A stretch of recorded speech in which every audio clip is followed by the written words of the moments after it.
And welcome back to ज्ञान अड्डा complete knowledge hub.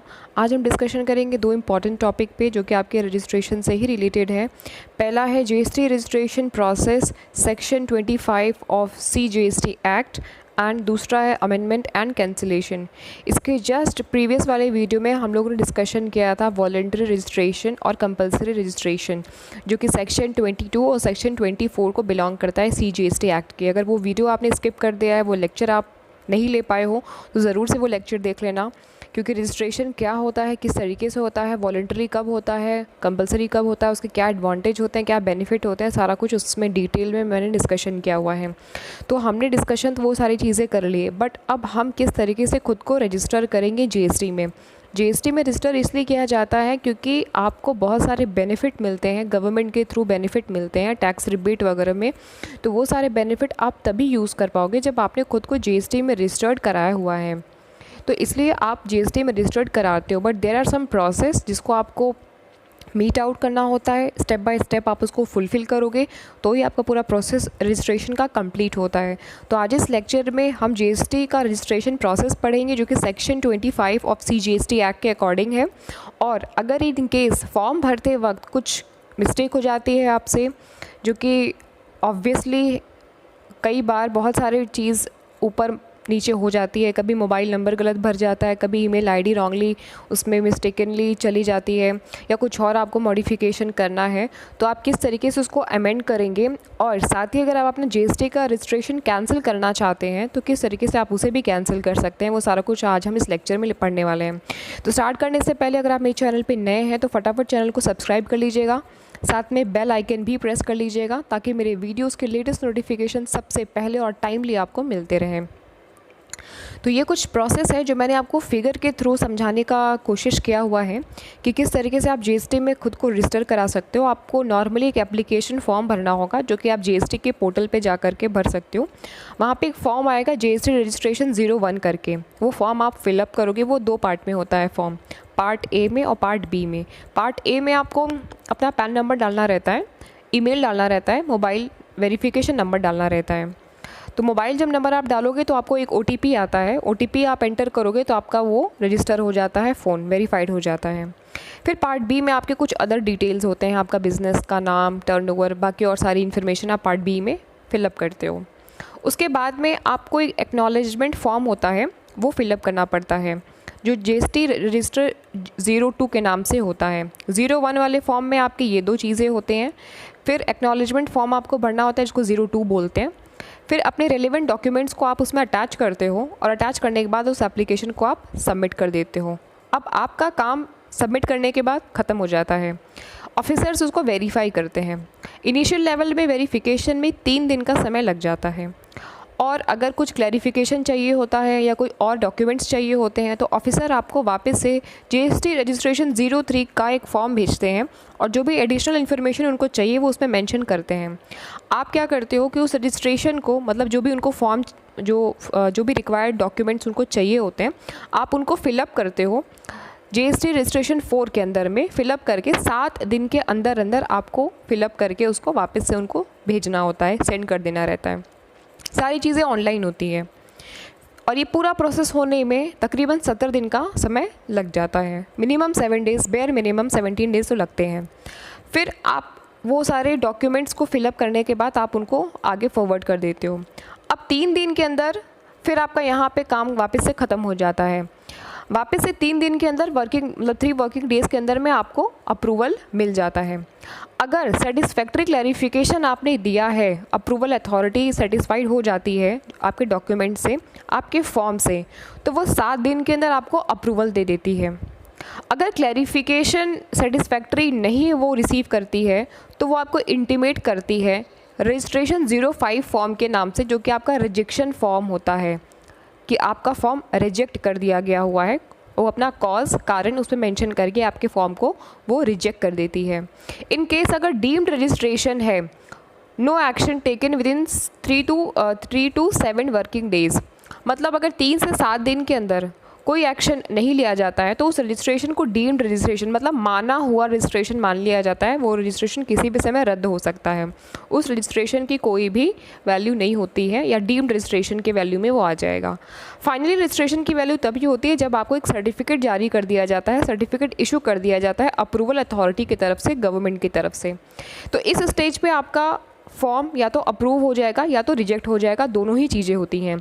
और ये जो पूरा प्रोसेस था, चाहे आप इंटर स्टेट के लिए अप्लाई कर रहे हो, वॉलंटरी रजिस्ट्रेशन कर रहे हो, कंपलसरी रजिस्ट्रेशन कर रहे हो, आप कैजुअल कर रहे हो, रिवर्स चार्ज कर रहे हो, कोई भी तरीके का रजिस्ट्रेशन कर रहे हो, तो ये सेम प्रोसेस रहता है और तकरीबन 17 दिन का पूरा समय लगता है आपका फॉर्म एक्सेप्टेंस होने में या रिजेक्ट होने में।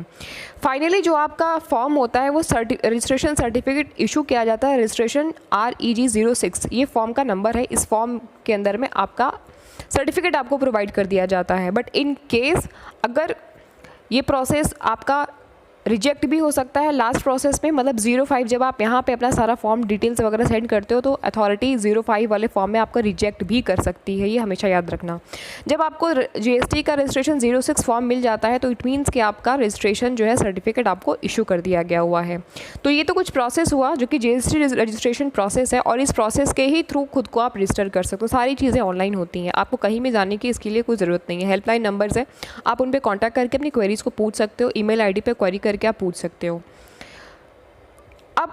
अब आपने फॉर्म भरा, फॉर्म भरते वक्त अगर आपसे कुछ मिस्टेक हो गया, गलती से आपने कुछ और फॉर्म भर दिया, मोबाइल नंबर गलत चला गया, ईमेल ID कुछ आपने रॉन्गली मिस्टेकली कुछ उसमें गलत लिख दी, तो आप कैसे संशोधन करोगे? अमेंडमेंट का मतलब होता है संशोधन करना। तो कुछ चीज़ों को छोड़ के, कुछ कोर इन्फॉर्मेशन को छोड़ करके आप बाकी और चीज़ों में अमेंडमेंट कर सकते हो।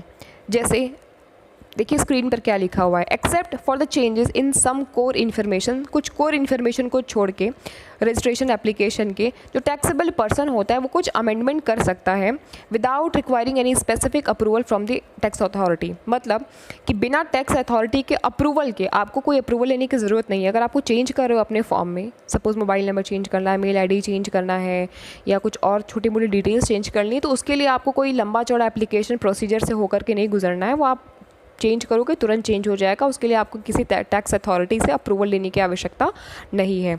लेकिन अगर आपको आपके बिज़नेस का लीगल नेम चेंज करना है, क्योंकि ये कोर इन्फॉर्मेशन हो गया जो कि आपके बिज़नेस से रिलेटेड है, या आप प्लेस ऑफ बिज़नेस चेंज करना चाहते हो, या आप एडिशनल प्लेस उसमें ऐड करना चाहते हो, या कुछ इस तरीके की आप उसमें अमेंडमेंट चेंजेस करना चाहते हो, तो 15 दिन का समय लगता है अप्रूवल पाने के लिए। क्योंकि फिर वो आपको टैक्स अथॉरिटी अप्रूवल देती है, स्पेसिफिक अप्रूवल वो आपको टैक्स अथॉरिटी ही देगी कि सारी चीज़ें प्रॉपर ऑफिसर पूरा इसमें इंस्पेक्शन करेगा, सारी इन्फॉर्मेशन आपसे लेगा और 15 दिन के बाद में वो अप्रूव कर देगा। बट अगर बेसिक चेंजेस आपको करने हैं, नाम, मोबाइल नंबर, ये सारी चीज़ें, तो आप कर सकते हो, कोई ज़्यादा उसमें दिक्कत नहीं है, क्योंकि उसमें ऑफिसर की कोई रिक्वायरमेंट, कोई ज़रूरत नहीं होती है। जो मैंने अभी आपको बताया यही चीज़ लिखा हुआ है। अब जैसे ईमेल नंबर चेंज करना है, मोबाइल नंबर चेंज करना है, ऑथराइज सिग्नेटरी वगैरह चेंज करना, ऑथराइज सिग्नेचर वगैरह चेंज करना है, तो आप उसको चेंज कर सकते हो। कॉमन पोर्टल पे ही जा करके उसको आप चेंज कर सकते हो। The taxpayer can get it by the concerned jurisdictionally tax authority. Jurisdiction जो होता है ना, जुरिडिक्शनली जो टैक्स अथॉरिटी होती है वो कंसर्न टैक्स अथॉरिटी होती है और यही से आपका सारी चीज़ अप्रूव हो जाता है। उसके लिए आपको कोई अलग से कुछ करने की ज़रूरत नहीं होती है। Generally, the amendment can effect from the date of application from amendment. Commissioner, however, has been given the power to permit amendments with retrospective effect. तो ये तो चीज़ें हो गई कि किस तरीके से आप अमेंडमेंट कर सकते हो। बेसिक चीज़ों को छोड़ के, कोर इन्फॉर्मेशन को छोड़ करके बाकी और सारी इन्फॉर्मेशन आप इजीली चेंज कर सकते हो। अब नेक्स्ट हो गया कि सपोज़ करो आपको आपका रजिस्ट्रेशन कैंसिल करना है, तो उस केस में आप क्या करोगे? देखो दो चीज़ होती है इस केस में, कैंसिलेशन के केस में। पहला तो हो गया when taxable person no more required, जब आपको ज़रूरत नहीं है GST रजिस्ट्रेशन की, मतलब कोई भी कारण हो सकता है, अब आप GST में खुद को रजिस्टर नहीं करना चाहते हो, आपका बिजनेस आप बंद करना चाहते हो, शट करना चाहते हो, या XYZ कोई भी रीज़न हो सकता है, वॉलंटरी आप कैंसिलेशन कर रहे हो, ठीक है, तो वहाँ पे GST का रजिस्ट्रेशन आप कैंसिल कर सकते हो। दूसरा क्या हुआ? दूसरा ये हुआ कि when proper officer considers the registration liable for cancellation in view of certain specified defaults. अब यहाँ पे ऑफिसर कैंसिल कर रहा है, ऑफिसर को ये लगा कि आपका रजिस्ट्रेशन कैंसिल कर देना चाहिए क्योंकि आप कुछ डिफ़ॉल्ट कर रहे हो, आप रजिस्ट्रेशन को फॉलो नहीं कर रहे हो, आप जीएसटी के पॉलिसीज़ को फॉलो नहीं कर रहे हो, आप टैक्स इनवॉइस इशू कर रहे हो लेकिन आप गुड्स को सप्लाई नहीं कर रहे हो, आप सर्विसेज को सप्लाई नहीं कर रहे हो, आप फेक टैक्स इनवॉइस इशू कर रहे हो, या फेक अगर नहीं भी कर रहे हो तो उस इनवॉइस के अगेंस्ट में आप सप्लाई नहीं कर रहे हो, आप कोई सामान नहीं बेच रहे हो, बस आप टैक्स इनवॉइस जनरेट करके गवर्नमेंट से इनपुट टैक्स क्रेडिट ले रहे हो या जीएसटी का बेनिफिट ले रहे हो, बट आप उसके बदले में कोई सामान की बिक्री नहीं कर रहे हो या सर्विस प्रोवाइड नहीं कर रहे हो। तो ऐसी सिचुएशन में अगर गवर्नमेंट को पता चलता है तो गवर्नमेंट वहाँ पे आपके जीएसटी रजिस्ट्रेशन को कैंसिल कर सकती है या कैंसिल कर देगी। गवर्नमेंट मतलब लीगल टर्म में इसको बोला जाता है स्यू मोटो कैंसिलेशन। ठीक है, मतलब ये गवर्नमेंट अपनी तरफ से चीज़ों को देख करके टैक्सेबल पर्सन को या रजिस्टर्ड पर्सन को कैंसिल कर देती है, सू मोटो कैंसिलेशन उसको बोलते हैं। अब क्या है, the taxable person desires of cancellation of registration will apply on common portal with 30 days of event warranting cancellation. 30 दिन के अंदर अगर आपको किसी महीने की 31 तारीख को अपना बिजनेस या रजिस्ट्रेशन कैंसिल करना है, 1 तारीख को आप अप्लाई करोगे, 30 दिन में आपका कैंसिलेशन हो जाएगा।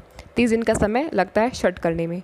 जिस वक्त आप कैंसिलेशन के लिए अप्लाई करते हो, जिस डेट में, उस डेट में आपको कुछ फॉर्म फिलअप करना पड़ता है, कुछ डिटेल्स शेयर करनी पड़ती हैं। उस डिटेल में से आपको ये बताना पड़ता है कि फ़िलहाल की डेट में आपके पास कितना स्टॉक अवेलेबल है। जिस वक्त आप जीएसटी में अपना रजिस्ट्रेशन कैंसिल करा रहे हो उस समय कितना स्टॉक आपके पास अवेलेबल है। तो ये कुछ इन्फॉर्मेशन या डिक्लेरेशन आपको देना पड़ता है। नेक्स्ट क्या लिखा हुआ है, he will also declare in the application the stock held on the date preceding to the date with effect from which he seeks cancellation। preceding date से लेकर के जिस डेट पे आप हो, मतलब स्टार्ट कब से किया था, जब स्टार्ट किया था तब उस वक्त आपके पास कितना स्टॉक था, आज की डेट में आपके पास कितना स्टॉक है, वो इन्फॉर्मेशन आप यहाँ पे फिलअप करोगे। he will also work out and declare the quantum of dues of payment and credit reversal and the particulars of payment made towards discharge of such liabilities। अगर आपके पास में कुछ पेमेंट का ड्यू बचा हुआ है या अगर आपके पास में कुछ क्रेडिट रिवर्सल बचा हुआ है या कुछ ऐसा आपके पास में पेमेंट बचा हुआ है, पर्टिकुलर ऑफ पेमेंट बचा हुआ है जो आपको डिस्चार्ज करना है, जो आपकी लायबिलिटी के अंतर्गत में आता है। सपोज़ आपको कोई टैक्स भरना है, टैक्स की लायबिलिटी आपके ऊपर है, वो आपको फुलफ़िल करनी है, आपके पास में कुछ आपके बिज़नेस के ऊपर पेमेंट ड्यू वगैरह है, तो वो सारी इन्फॉर्मेशन आप शेयर करोगे, उसमें मेंशन करोगे फॉर्म में कि आपके ऊपर कितनी लायबिलिटीज़ बची हुई है और कितना आपको टैक्स पे करना है, लायबिलिटीज़ है कि नहीं है, स्टॉक आपने पूरे कितने आपके पास स्टॉक में अभी रिमेनिंग है शट डाउन करते वक्त या रजिस्ट्रेशन कैंसिल कराते वक्त। तो ये कुछ इंपॉर्टेंट इन्फॉर्मेशन को आप शेयर करोगे। उसके बाद आपका रजिस्ट्रेशन 30 दिन का टाइम लेंगे टैक्स अथॉरिटी कैंसिल करने में और वो कैंसिल कर देंगे। तो आई होप कि आपको कैंसिलेशन ऑफ रजिस्ट्रेशन के बारे में समझ में आया होगा कि किस तरीके से कैंसिलेशन होता है। अब इसमें देखिए कुछ एक इन्फॉर्मेशन और है। 23/1/2018 तक, मतलब तकरीबन आज से मैं 3 साल पहले की बात कर रही हूँ क्योंकि ये 23/1/2018 की बात है, 23 जनवरी की बात है, पूरा 18, 19 और 20 3 साल लगभग के पहले की बात। जब भी उस समय कोई वॉलंटरी रजिस्ट्रेशन लेता था, कोई भी व्यक्ति वॉलंटरी रजिस्ट्रेशन लेता था, मतलब स्वेच्छा से वो खुद को रजिस्टर करता था जीएसटी में, तो उस समय तकरीबन उसको 1 साल के अंदर वो कैंसिलेशन के लिए अप्लाई नहीं कर सकता था क्योंकि उसने वॉलंटरी रजिस्ट्रेशन लिया था। ये पॉलिसी थी जीएसटी की जिसको बाद में चेंज कर दिया गया। रूल क्योंकि बदलते रहते हैं, अब रूल ये हो गया हुआ है कि जो पहले वॉलंटरी रजिस्टर्ड पर्सन थे जो कि अपने स्वेच्छा से खुद को रजिस्टर करते थे, वो किसी भी वक्त अपना रजिस्ट्रेशन कैंसिल करा सकते हैं अगर चाहे तो। पहले के केस में उनको अगर उन्हें रजिस्ट्रेशन करा लिया है तो अगले 1 साल तक वो कैंसिलेशन के लिए फॉर्म नहीं डाल सकते थे। तो ये तो कुछ तरीके थे, कुछ नियम थे, कुछ रिफॉर्म्स होते रहते हैं, रूल्स में चेंजेस होते रहते हैं। आगे की 2-4 लाइन है, इसको पढ़ लेते हैं। इन all the aforesaid cases of cancellation, the proper officer, if satisfied, has to cancel the registration within 30 days from the date of application or the date of reply to notice, if issued when rejection is concluded by the officer। जिस समय officer के पास में एक application आ गया cancellation का, उस तारीख से लेकर के अगले 30 दिन के अंदर अंदर ऑफिसर को वो क्लोज़ करना पड़ता है एप्लीकेशन और कैंसिल करना पड़ता है। अगर ऑफिसर सेटिस्फाइड नहीं है, ड्यूज़ बहुत ज़्यादा बाकी है टैक्सेबल पर्सन का, या कुछ ऐसी चीज़ें वो देख रहा है जहाँ पे उसको ये लग रहा है कि टैक्सेबल पर्सन भागने का कोशिश कर रहा है, अपनी लायबिलिटी से बचने की कोशिश कर रहा है, तो ऐसी सिचुएशन में वो डॉक्यूमेंट्स मांग सकता है, फर्दर कार्रवाई कर सकता है और उसी के अकॉर्डिंग टैक्सेबल पर्सन को भी प्रोसीड करना होगा। सारी चीज़ें अगर दुरुस्त हैं, सारी चीज़ें अगर ठीक हैं, सारी चीज़ें ऑन द वे हैं, तो तकरीबन 30 दिन का समय लगेगा रजिस्ट्रेशन को कैंसिल होने में। आज के लेक्चर में हमने 2-3 इंपॉर्टेंट चीज़ें पढ़ी, जैसे कि cancellation of registration, amendment of registration, किस तरीके से हम कैंसिल, पूरा प्रोसेस हमने पढ़ा कि रजिस्ट्रेशन का प्रोसेस कैसे होता है। बहुत ही आसान है दोस्तों। मैं बार बार एक ही चीज़ आपको कहती हूँ कि GST is not that much tough जितना आप समझते हो। GST is very easy subject. किसी भी सब्जेक्ट को, किसी भी कंसेप्ट को अगर आप अपनी लाइफ से, अपने अगल बगल की चीज़ों से रिलेट करके समझोगे तो आप बहुत ही ईजिली तरीके से समझ पाओगे। आई होप कि आपको ये वीडियो इन्फॉर्मेटिव लगा होगा। अगर पसंद आया तो सब्सक्राइब ज़रूर करना, लाइक करना और शेयर भी करना। Thank you guys for watching this video. मिलते हैं हम कल के नेक्स्ट लेक्चर में।